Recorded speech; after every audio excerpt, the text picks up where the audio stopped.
What's the most fitting case of vigilante justice you've ever heard of?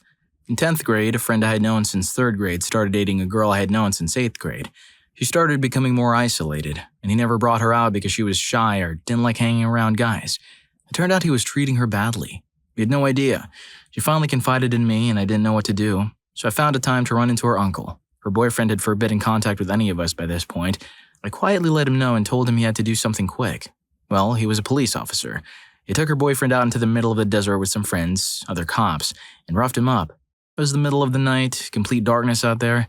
They left him there and let him walk home. It wasn't unusual for him to go missing for a day or two, but at some point, his mom called the police.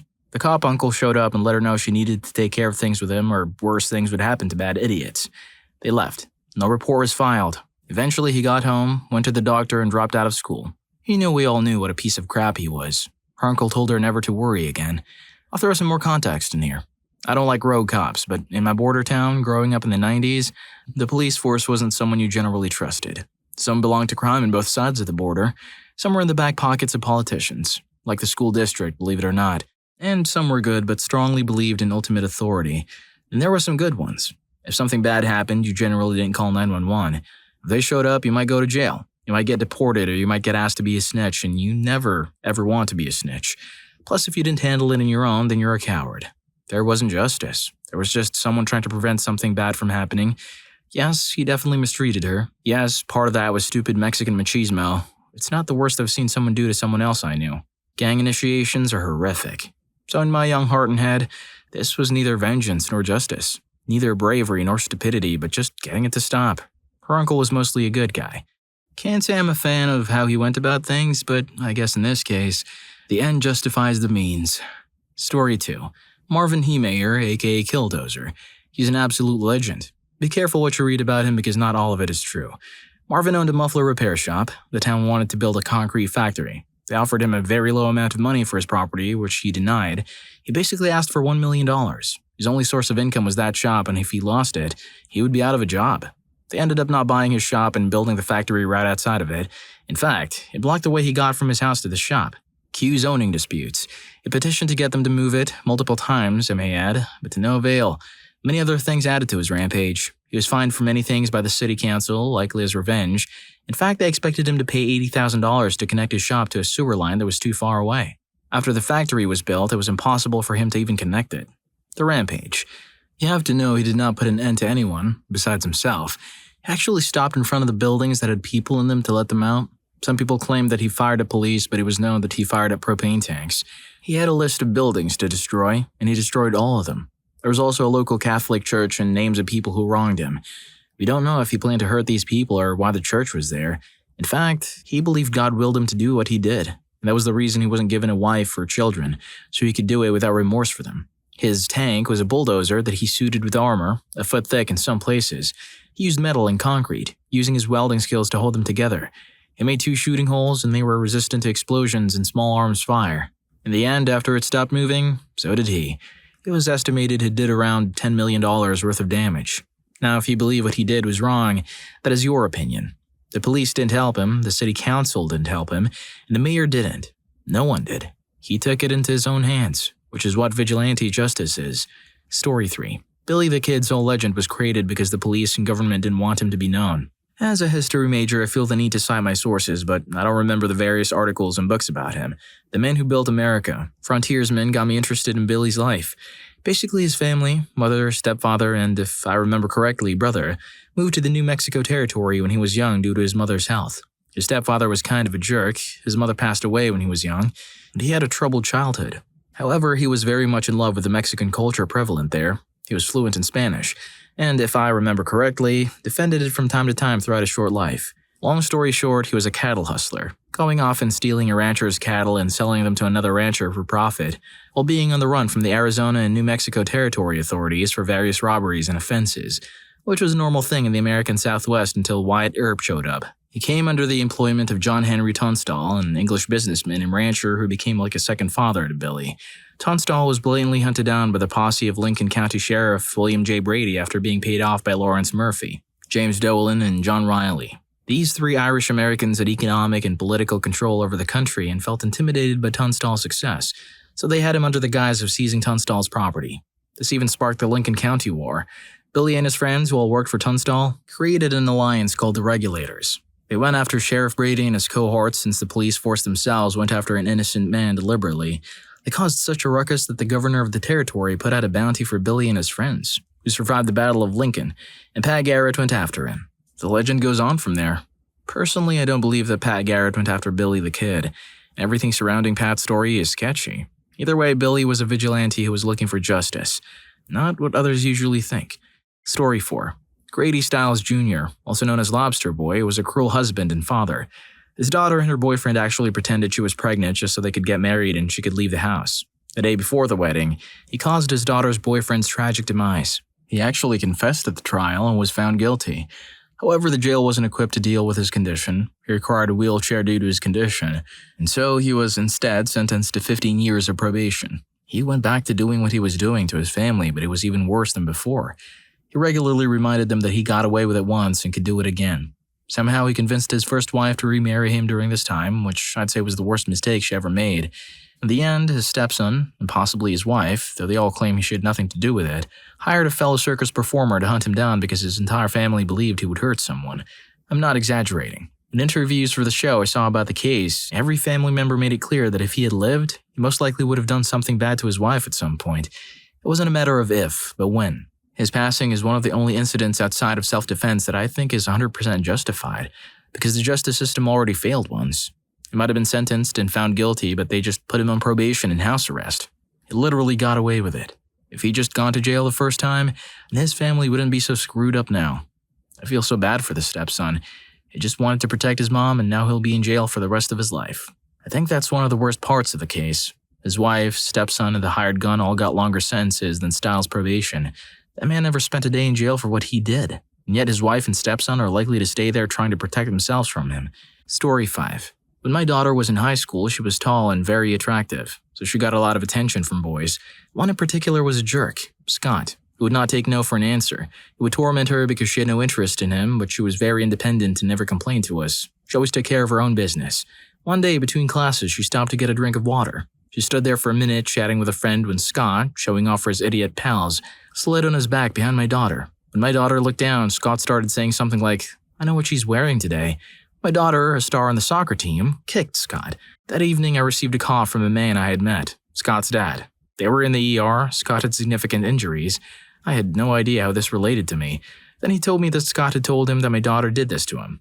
I was expecting him to say he was going to sue me or something, but what he said was, "I questioned Scott as to what he did to get kicked and how he was in such a position.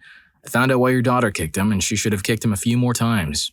I will have him apologize in writing, and furthermore, he'll be grounded until the end of school. But if you will, apologize to your daughter for me."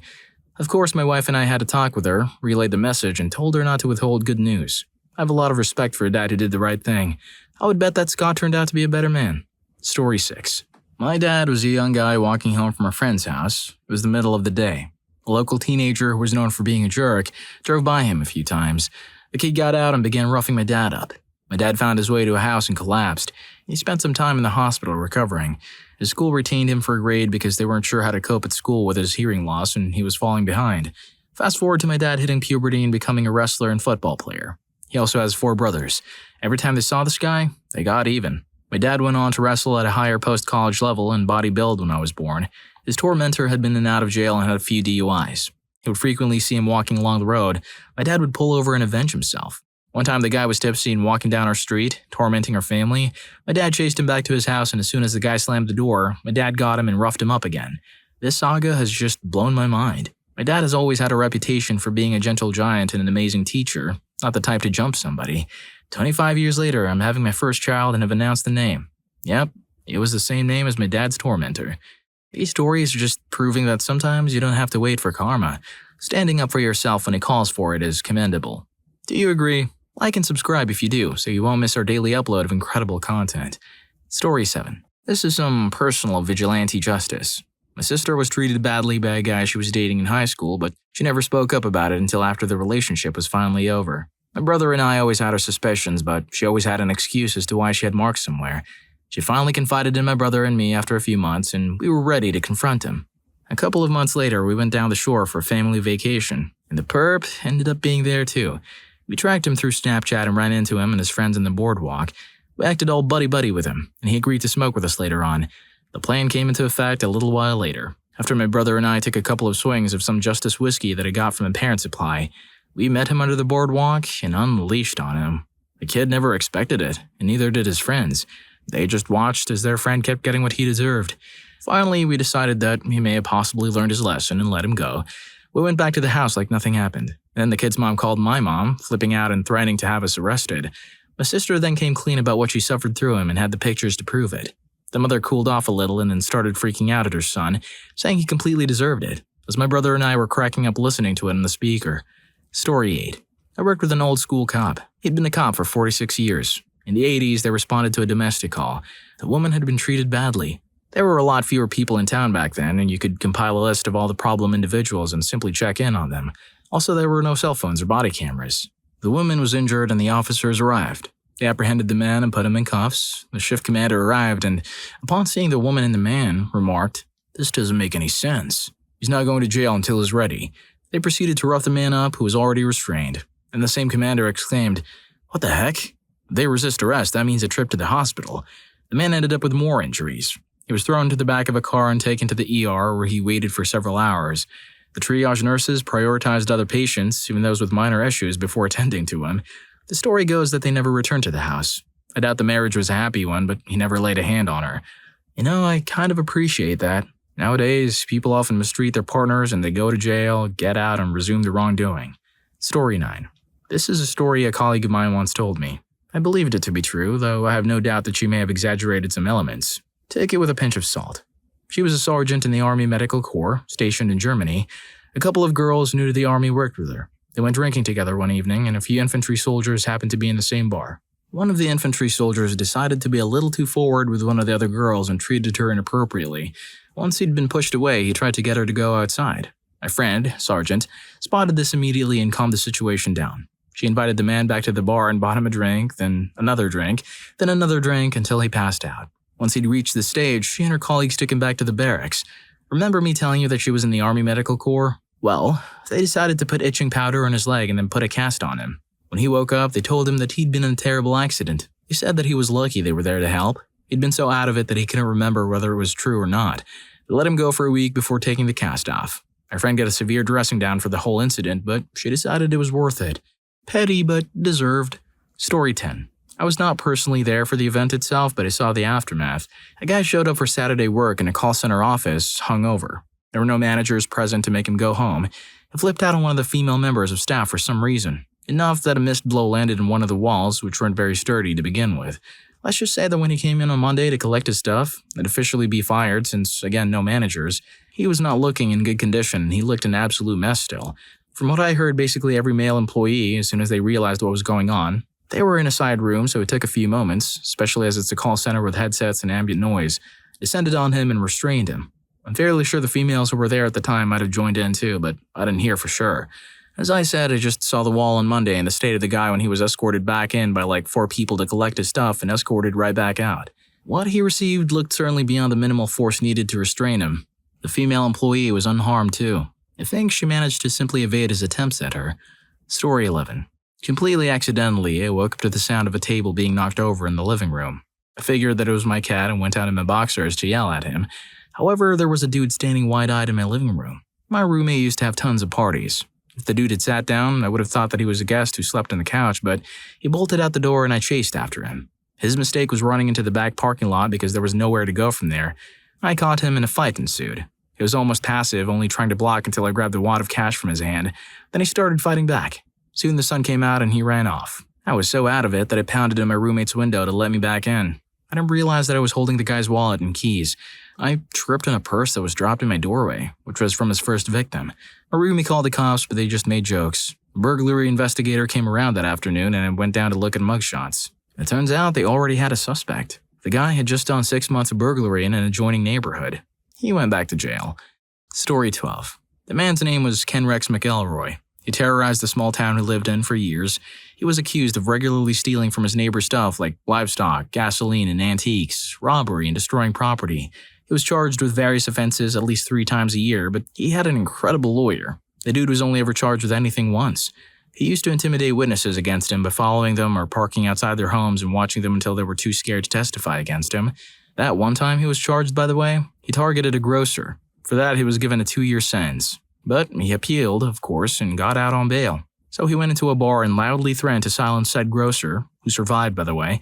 All that did was get his trial pushed back. Anyway, the town had a meeting, and then a big group of them went to the bar where Ken liked to drink and gave him what he deserved. Story 13. In Texas, a guy's truck broke down a few feet from his house, so he had his 2 sons get out and push the truck to the driveway while he steered the car. An intoxicated driver came and hit the truck. The crash was so hard that the 2 sons passed away. At some point after the crash and before the cops arrived, someone came and fired at the driver. No gun was ever recovered from the scene. When the father was asked whether he had a firearm, he said he did, but that he had lost it. All the cops could find in the guy's house was an empty holster and ammunition matching the caliber found in the driver. When the crash happened, his neighbors came out to see what had happened. One called the cops about the crash, and you could hear the shots in the background. Whatever happened between the time of the crash and the arrival of the cops, his neighbors refused to speak. Well, it just goes to show that there are gray areas of right and wrong. If you enjoyed these, don't click away just yet. We've just scratched the surface of vigilante justice. And there's more over on When Have You Witnessed Sweet Justice? Story 3 is an epic victory. See you there.